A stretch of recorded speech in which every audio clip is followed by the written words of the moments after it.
Special needs moms, your children belong in church and they have a right to be in church. I'm a special needs mom. My son has level 3 autism. He is currently nonverbal. He does not speak a word. He's 4 years old. Recently, we went to a church that we don't normally go to. And this is something that's very outside my comfort zone because it has been hard to find a right fit for Teddy. They have a pretty big cry room and I got there early. So I thought I got a good spot at the front where there was room for him to pace because Teddy really likes to pace. There was another family in the other front row, and they were getting noticeably bothered that Teddy kept walking in front of them back and forth. And I guess they kept looking at me like, what was I going to do about it? And I pulled him away multiple times. I am very on top of my children. I don't make Teddy stop pacing because I know that that's not realistic. We couldn't be in church. If I did that, he would just start crying and screaming. I try to be mindful of other people. I don't let him like touch other people or anything like that. I'm very on top of my kids. Like I pretty much miss most of Mass being on top of my kids, but I look at it as the Lord sees my heart and all that I'm doing to be at Mass. And I think that's enough. But it was becoming more and more evident this family was getting annoyed. They kept like looking at me about Teddy's pacing. So I decided to go to the back of the church. The back of that church has a giant entryway. The entryway is so large. It's the size of like half the church that we go to. There's doors so you can't really see into church, but they have speakers so you hear the Mass and hear what's going on. I figured it would be a good place for Teddy to be able to pace without bothering anyone. Teddy was running back and forth a lot. I have another son that's 3 years old who is neurotypical, but he is fairly rambunctious and he made a little noise when we first got into the back area. And I had actually pulled him to the side and was like holding him, talking to him quietly about how he needed to be quiet because we were in Mass and we were there to see Jesus and pray to Jesus. Me and Oliver are just sitting quietly at this point. Teddy is still running back and forth, but he's not making any noise. I had felt this man staring at us when we had first come to the back of church. This man comes over and yells at Oliver and myself and says that he needs to be quiet. After like I had already made him quiet, which I think is totally inappropriate. I could see if I was like letting him run wild and whooping it up like he had first done when we got back there. I was handling it as the parent. We're also not in the main church. There is big metal doors between us and the main church. There is no way that they heard us inside the church. I didn't think it was appropriate for him to yell at my son. But I thought if he yells at Teddy, I will lose my mind because Teddy is doing nothing wrong. And you can't miss that there's something different about my son. And lo and behold, like moments later, he walks over and screams in Teddy's face. And my husband was the first to address this man. My husband was explaining like he has autism. You can't yell at him like that. You can't help that he runs like that. And the guy was just trying to say that Teddy was banging on the door. He was not. I was there. My husband was there.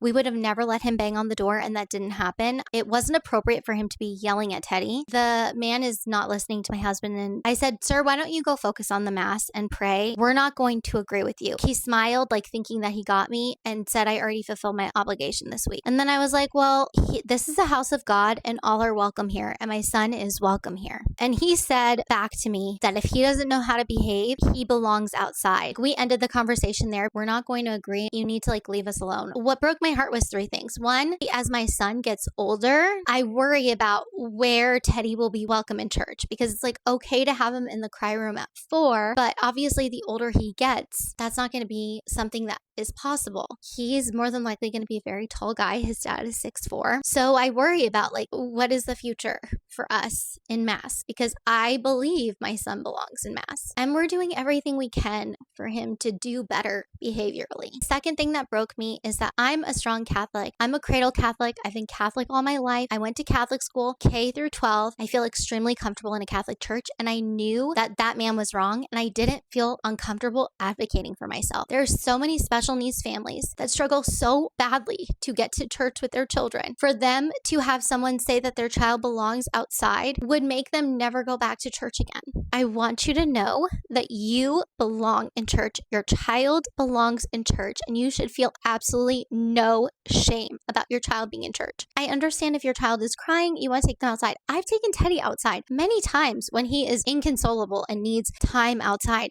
But my child pacing and my child's like hand flapping or anything else that is like an autistic behavior that he can't help and is not really disrupting the Mass or other people's worship of God, he has every right to be in the house of God. The house of God was made for people like Teddy. Remember that most of Jesus' time in ministry was working and healing the sick, the wounded, the needy, the possessed. Jesus is especially for us and our children. We deserve to be in church. Please take this as an encouragement to start going to Mass if you've been too intimidated to go. go. Do not be afraid. Each Mass, it will get better. And if someone is inappropriate towards you or your children, do not be afraid to tell them to get lost. And follow Little Girl Rise for more tips on how to live a Christ-centered life.